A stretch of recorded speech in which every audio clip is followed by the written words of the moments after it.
Курманжан датка. Бул аңгемебиз атка минип кууп жетпес, жерде туруп теңелбес аял тууралуу болмокчу. Күчтүү айымдарды алыстан сезе алгандар дароо түшүнсө керек. Кеп Курманжан датка жөнүндө болот. Ал биринчи жолдошунан качып кеткен. Анысы улгайган жана анча-мынча шалпайган болсо керек. Ал эми экинчи ирет анын алдына алайлы кыргыздардын ханы түштү. Мага жубай болосуңбу?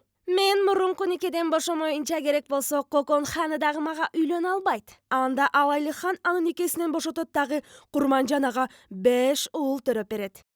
Күйөөсү көз жумгандан кийин ал алайды жана 10 000 жигитти башкарат. Эгер кимдир бирөөңөр билбеген болсоңор, датка генерал дегенди билдирет. Ошондо Курманжан алайлы кыргыздарды жана аскерлерди өз колуна алууга мажбур болот. Ошол ишти ал эң жакшы аткарат.